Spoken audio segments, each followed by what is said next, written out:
Hello and welcome back. Now let's develop one more application using the Spring framework with annotation approach, however, without any XML. In the last application, we have used the annotations, but with some XML. We have written some XML through which we have informed the Spring framework to scan all the classes which comes under this package.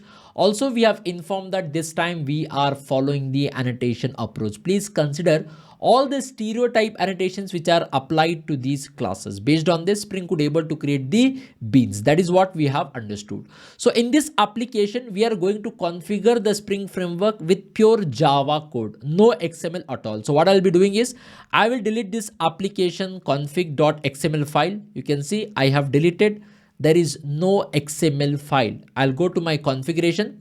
Within the configuration, I'm going to inform one more annotation here called as component scan annotation. Within this, one attribute we have which is base packages. That's the name of the attribute equals to. I would like to just specify what is the package. I'll say here com dot the t-shaped, the package which we have seen in the last application also, com.t-shaped. Okay, this is the package. I would like to import it. Great. I have imported, I have saved. I'll go back to my main class, and here this time we are not following the XML approach. So this class I'm not going to use. Class path XML application context. We are closing the chapter of XML. Now for which we do have something called as annotation config application annotation config application context, that we are following annotation approach. And here I will just inform the class where the component scanning is available. That class information I'll give here. The class name which we have is config, right? So I'll say here config.java. So whatever basic information you need, that is available inside this class. That's the meaning of it. Fine. So this time we are not following XML approach. The same application which we have developed in the last video, we are going to develop here. You can see I am going to follow. Of course, it is not .java. My bad. It is .class. Great. I would like to save this. So like the way in the last, I have used the stereotype annotation. If you apply configuration is a base is component annotation plus extra message that inside this class some configurations are there. And coming to here, it is component plus a repository. That means we have here a database JDBC logic. That's the meaning of it. So if you apply any of these stereotype annotation, the commonality is Spring will create beans of all these classes, whether it is a repository, whether it is a configuration, whether it is a service, whether it is a controller. That's the commonality here. I would like to save this, and you can see there is 0 and no XML here. I would like to go and run my application. You can see the same output as we have got in our previous video. You can see we got the same result here, but without any XML.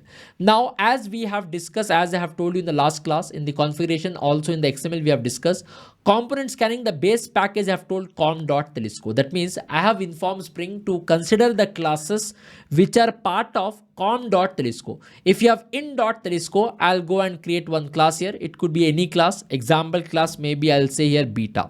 Great. And let me just create one constructor here. I would like to go here. I will say public, and I will create one constructor. Within this, I will say system.out.println.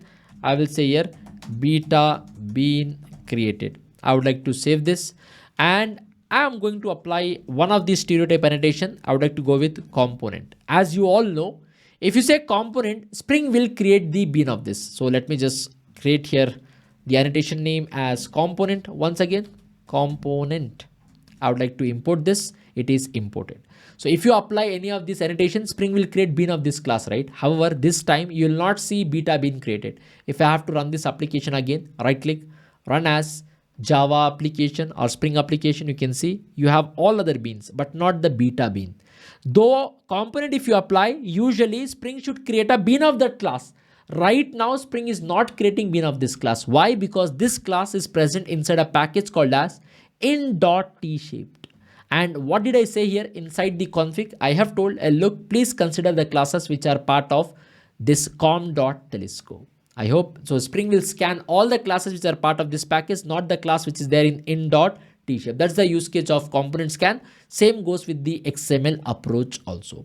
So this is the last application without Spring Boot. Going forward, all our application will be with the Spring Boot. So far, we have tried to understand the core of Spring framework, which is Spring Core, inversion of control, dependency injection with XML approach, annotation approach with Java configuration, XML configuration.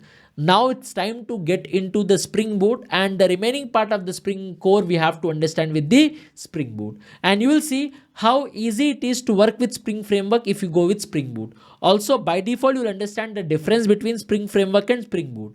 Spring Boot is not a new framework. Spring Boot is Spring Framework plus auto configuration. That means easier way to work with Spring Framework. Fine. So thank you so much for joining me in this video. Make sure to like the video, subscribe the channel, share with your peers, and stay tuned for the upcoming video on the Spring Core. Thank you again for joining me in this video.